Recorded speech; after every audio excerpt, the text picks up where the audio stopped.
Good morning everyone. Today we are starting chapter 1 real numbers 10th standard mathematics. Here first of all we'll be doing Euclid division lemma. Before that please tell me that are you all safe? So here what Euclid division lemma says that for any positive integer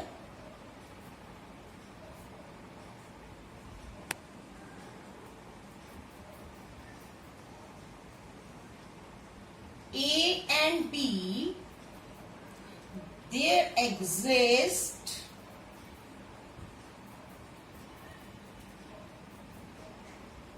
unique integers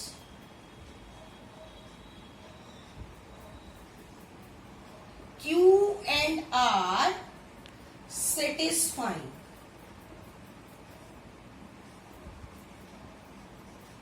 A equal to BQ plus R where 0 less equal to R less than B. हाँ जी बेटे. Now you must be thinking that it is a complicated type of definition. But देखो आप third fourth से पढ़ते आ रहे हैं कि जब एक नंबर को डिवाइड करते हैं तो कुछ क्वोशिएंट आता है और कुछ रिमाइंडर आता है. So this is same. A first number biggest number को बीच में रखा, बी से डिवाइड किया, क्यू क्वोशिएंट आया और आर रिमाइंडर आ गया. तो आप कैसे लिखते हो? जैसे जैसे आपके पास आया, आपने 13 को 5 से डिवाइड किया तो 5 2 10, 3 आया. तो आप कैसे लिखते हो? 13 इक्वल टू 2 इंटू 5 प्लस 3. आपने बहुत अच्छे से पढ़ाई. बस इसी को कॉम्प्लिकेटेड लैंग्वेज कह रहे हैं आप, but it is not complicated, it is easy actually. तो अब ये कंडीशन कैसे आई? जैसे अब जब आप किसी नंबर से डिवाइड करते हैं, आर रिमाइंडर आया.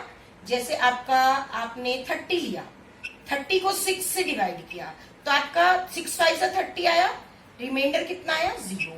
ऐसे ही 31 को किया तो 6 से किया, 6 5 से 30, फिर 1 आ गया. ऐसे ही करते जाएंगे तो 35 को जब करोगे तो 6 5 से 35, 5 रिमाइंडर आ गया. अब 36 को करेंगे तो 0 रिमाइंडर आएगा, है ना.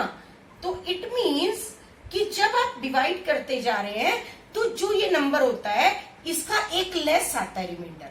तो यहां भी r is less equal to 0 less equal to r less than b, यानी कि r 0 या 0 से बड़ा, लेकिन b से जब डिवाइड हो रहा है तो b से छोटा होना चाहिए.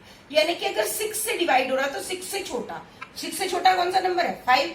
इसलिए 0 से लेकर 5 तक इसकी रिमाइंडर. तो इसलिए 0 से b तक. So a equal to b q plus r, 0 less equal to r less than b. That means once again, अब देखिएगा आपको इजी लगेगी ये definition. Euclid division lemma for any positive integers a and b, there exist unique integers q and r. q आपको पता है quotient है, r reminder है, satisfying a equal to bq plus r. r lies between 0 and b and r is greater than 0 also, equal to 0 also. Welcome once again. Here let's come to exercise 1.1. Question number 1 is use Euclid division algorithm to find HCF of this.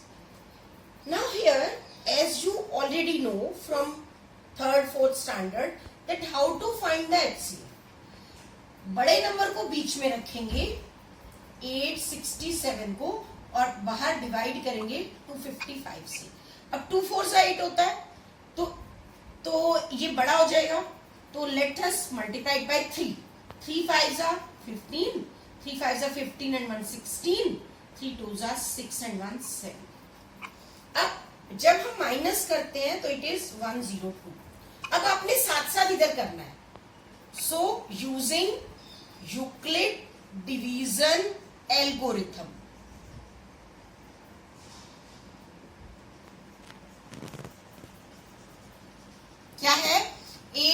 67 is equal to what? 255 into 3 plus 102. ठीक, अब ये बाहर आ जाएगा. अब इसको अंदर ले जाएंगे 255 को, तो 102 से किससे मल्टीप्लाई करेंगे? 2 से. 204 आ गया.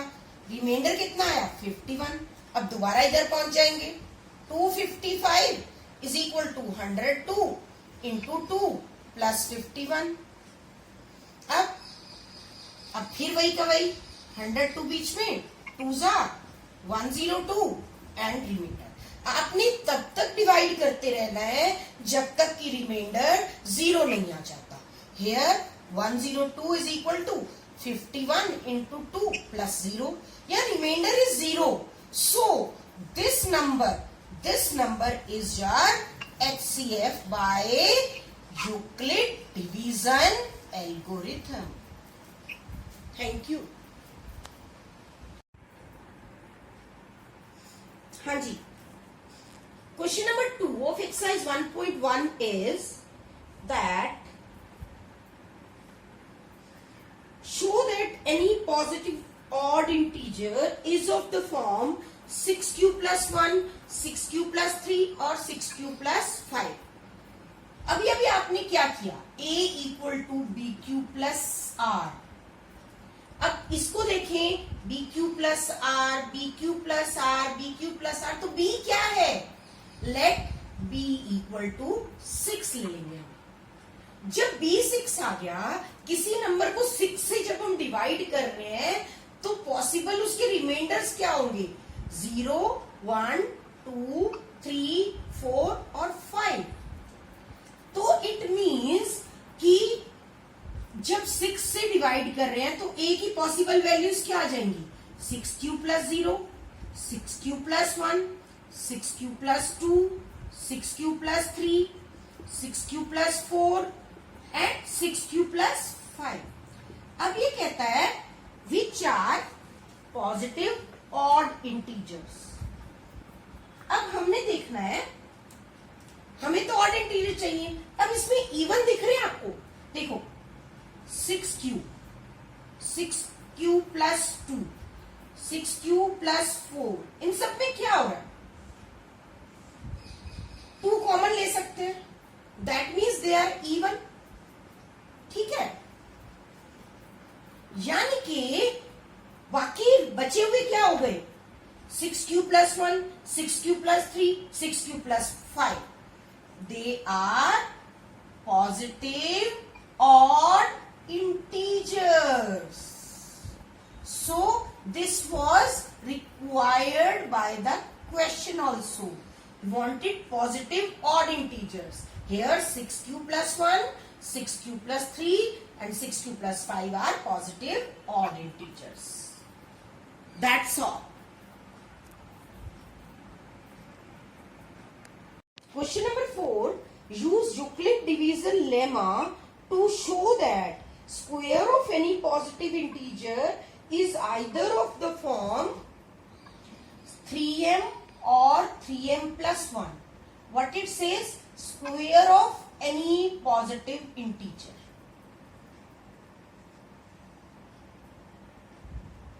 Now see here again this is what?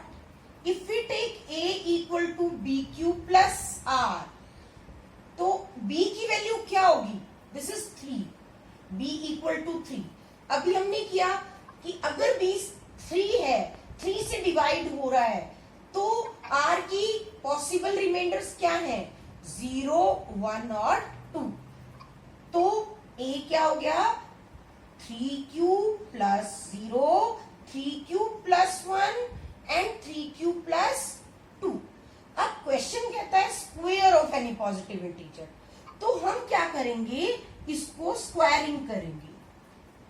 जब हमने स्क्वायरिंग की तो a square equal to 3q square whole square. अब इसको क्या करेंगे? 9q square. देखो क्या इसमें 3 कॉमन ले सकते हैं? यस, ले सकते हैं. तो 3 इंटू 3q स्क्वायर, ये आ गया 3m फॉर्म. यानी कि 3 के साथ जो भी मल्टीप्लाई में है वो m हो जाएगा, यानी कि m क्या हो गया 3q स्क्वायर। बस अब नेक्स्ट लेंगे हम 3q प्लस 1। अब इसकी भी स्क्वायरिंग करेंगे, a square equal to 3q plus 1 whole square. अब a plus b whole square, तो 3q square plus 1 square plus 2 into 3q into 1, तो ये क्या आ गया 9q square plus 1 plus 6q। ठीक है, इन दोनों में से क्या कॉमन ले लेंगे, देखो आ रहा है 9q square plus 6q plus 1 तो हमें चाहिए ही फॉर्म में। इनमें से क्या 3 कॉमन ले सकते हैं, 3 3 जा 9, 3 2 जा 6, so we can take 3 common. तो बाकी क्या रह गया 3q square plus 2q plus 1, तो ये क्या हो गया 3m plus 1 form again, where m is equal to 3q square plus 2q। Right, now we have the third part, a equal to 3q plus 2। अब इसकी भी स्क्वायरिंग करेंगे क्योंकि क्वेश्चन यही कह रहा है, तो a square equal to 3q plus 2 whole square, फिर a plus b whole square करेंगे, तो a square plus b square plus 2 into a into b, it is 9q square plus 4 plus 2 2 जा 4 3 जा 12। अब ये 4 को क्या पार्ट्स में डिवाइड कर सकते हैं, इसको हम लिख सकते हैं ना 3 प्लस 1, तो लिख देंगे इसको प्लस 12q प्लस 3 प्लस 1। अब देखो इनमें 3 कॉमन आ सकता है, टेक इट्स ब्रैकेट, 3 कॉमन लेकर क्या आ गया 3q square plus 4q plus 1 plus 1, तो ये क्या आ गया 3m plus 1 form, where m is 3q square plus 4q plus 1। ठीक है, तो अब वो कहता है कि square of any positive integer is of form 3m और 3m प्लस 1, यहाँ 3m आया, यहाँ 3m प्लस 1 आया, लास्ट में भी 3m प्लस 1 आया। So concluding statement you can write that yes square of any positive integer is of the form 3m or 3m plus 1. Okay, I think this must be clear to all. Good morning students. Today in class 10 under the topic real numbers we will be discussing fundamental theorem of arithmetic. It is very important and it may come in your exams also. It is important from CBSE examination point of view. Here it is about the composite number. Let us take one composite number 30. And I asked 3 different students that how to divide. One says I will divide it by 2. Other says I will divide it by 3. And the third one says I will divide it by 5. So according to 3 different students, the factorization will be different. So only this is the fundamental theorem of arithmetic, that every composite number can be factorized as a product of primes. And this factorization is unique. यहाँ uniqueness का मतलब है कि 2, 3, 5 तो वहीं के वहीं रह रहे हैं, वो तो चेंज नहीं हो रहे। यहाँ 2, 3, 5 है, यहाँ 3, 2, 5 है, यहाँ 5, 3, 2 है, तो नंबर्स तो वही के वही चेंज हो के आ रहे हैं। तो this is the fundamental theorem of arithmetic, that every composite number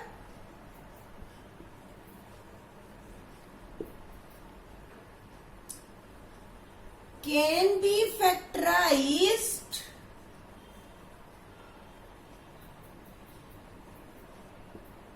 as a product of primes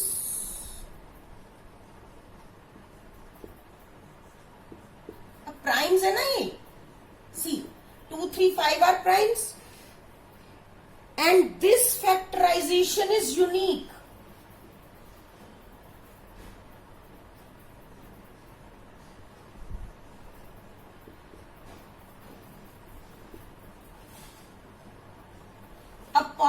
from the order, apart from the order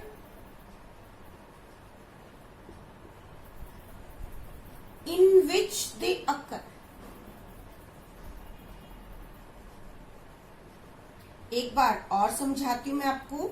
देखो 30 के फैक्टर्स किए, 253 आया या 325 आया, 532 आया. ये फैक्टर्स जो नंबर्स हैं, ये प्राइम नंबर्स, ये इसमें एज अ प्रोडक्ट आ गए, लेकिन ये यूनिक हैं. 235 की जगह 7 तो नहीं आ सकता, तो दिस इज यूनिक. अब ये कह रहा है apart from the order in which they occur. Order कुछ भी हो, 253 हो, 325 हो या 53 हो. सो every composite number can be factorized as a product of primes. This factorization is unique apart from the order in which they occur. Let's do now chapter 1, real numbers, exercise 1.3, which is about rational and irrational numbers. Again, we have one very important topic to prove that root 7 is irrational. To prove it, let us suppose to the contrary that it is rational. आपको पता है rational number क्या होते हैं? It's P by Q. So let us suppose that root 7 is rational. जब हमने rational लिया तो P by Q, लेकिन यहां जरूरी है कि P एंड Q आर को प्राइम. क्या होते हैं को प्राइम नंबर? को प्राइम होता है जब जैसे 5 by 8, जैसे 3 by 7, जैसे 5 by 9. जरूरी नहीं है कि वो आपस में प्राइम हो, लेकिन जरूरी ये है कि उनमें आपस में कुछ भी कैंसिल ना होता हो, उनमें कोई भी कॉमन फैक्टर ना हो. वो नंबर होते हैं को प्राइम. अब हम क्रॉस मल्टीप्लाई करेंगे इसको. P is equal to root 7 Q. अब let it is first equation. Squaring both sides.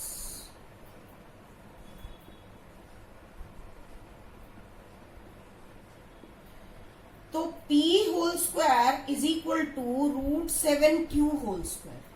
अब P स्क्वायर तो P स्क्वायर ही आएगा. Root 7 square is what? 7 Q square. It means जब इस तरह से आता है, इसका मतलब है P square equal to 7 into Q square. That means P square is divisible by 7.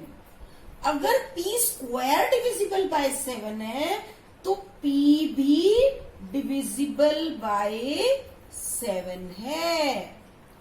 ठीक है. अब हम इसका रूल है कि इसको ना इसी का मल्टीपल ले लेते हैं. तो एक बार और एज्यूम करेंगे, late P equal to 7R. अब इस सेकेंड इक्वेशन में इसको पुट कर लेंगे. क्या है? P square equal to 7Q square. P की वैल्यू क्या है? 7R.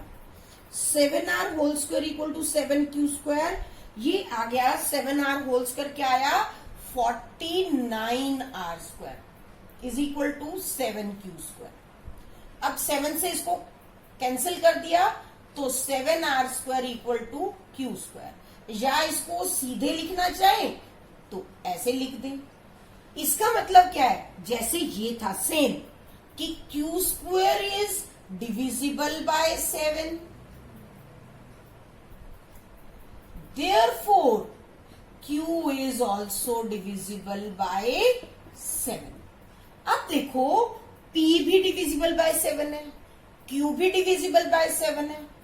इसका मतलब है कि दोनों में 7 कॉमन फैक्टर आ गया. लेकिन हमने तो कहा था कि को प्राइम है, उनमें कॉमन फैक्टर होना नहीं चाहिए। इसका मतलब क्या है कि हमने जो एज्यूम किया था वो गलत है, जो हमारी सपोजिशन थी वो गलत है। ठीक है, दैट मीन्स यहां क्या लिखेंगे, P and Q are both divisible by 7। What does it mean? That means they are not co-prime.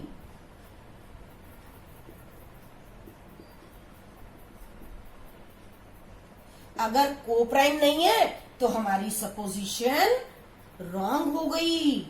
Therefore our supposition is wrong. यानी कि हमने अज्यूम किया था कि √7 रैशनल है, तो √7 रैशनल नहीं है, यानी कि √7 is irrational. This is again very important question from examination point of view. 3 marks का आता है ये question.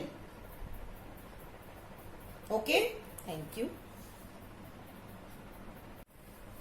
In continuation of the previous question, if the question comes that prove that 3 plus 2√7 is irrational, for that let us suppose again that 3 plus 2√7 is rational.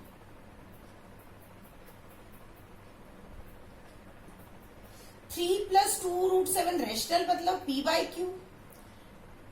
Again the same, where P and Q are co-prime and Q not equal to 0. Now what we will do, keep this with root number on one side, take this on another side. क्या हो जाएगा, 2√7 is equal to P by Q minus 3. अब 3 को 3 by 1 लिख सकते हैं, इसका LCM ले लेंगे। तो Q को Q से डिवाइड किया, क्या है 1, 1 into P is P, Q divided by 1 is Q, Q को जब 1 से डिवाइड करेंगे तो Q आएगा, Q into 3 is 3Q। अब 2√7 है तो ये जो 2 है वो इधर आ जाएगा, क्योंकि आपको पता है मल्टीप्लाई इस साइड होता है तो डिवीजन में उस साइड डिवाइड हो जाता है, तो P minus 3Q upon 2Q। अब देखो जब नंबर्स में ये क्या है, P 3Q, P 3 2Q, ये सारे इंटीजर्स हैं, कोई ना कोई नंबर्स हैं। ठीक है, जब इंटीजर्स को मल्टीप्लाई, डिवाइड, माइनस, प्लस करते हैं, मैथमेटिकल ऑपरेशंस लगाते हैं, तो ये क्या बन जाएगा, ये रैशनल बन जाएगा। अगर ये रैशनल है, इसका मतलब क्या हुआ कि उसके सामने वाला जो है इस साइड वो भी रैशनल हुआ। बट हमने तो अभी प्रूव किया था कि √7 इज इर्रेशनल, तो but √7 is irrational, but therefore our supposition is wrong.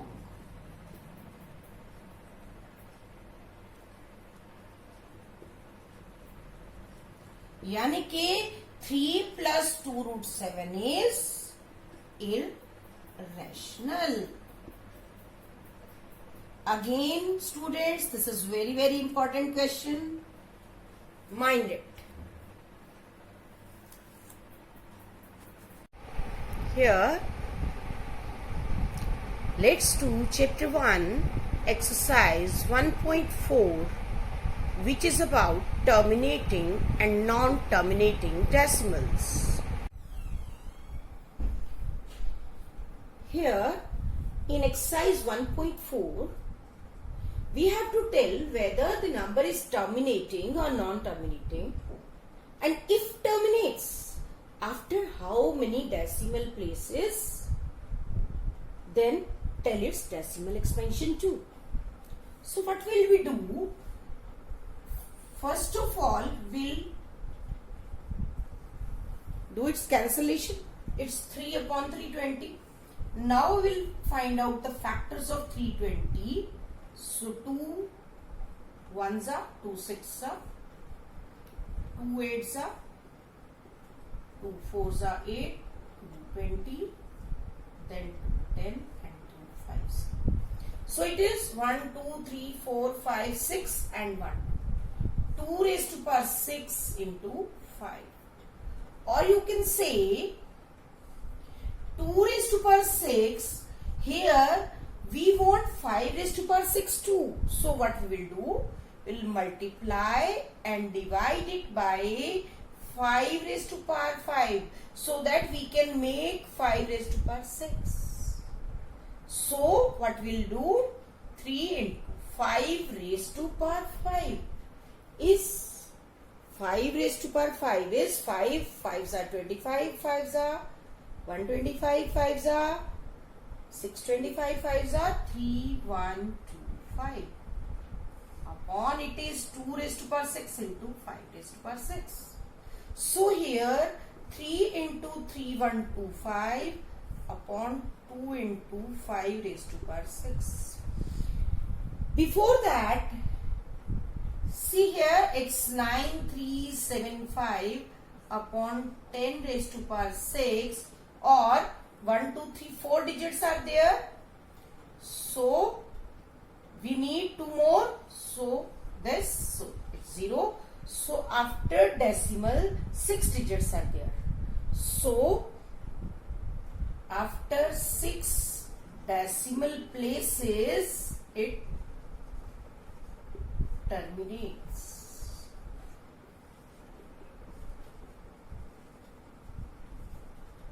Here one more thing we'll write here, that it is terminating as denominator is in the form 2 raised to power n, 5 raised to power n. Okay, so here we finish the chapter. Thank you so much.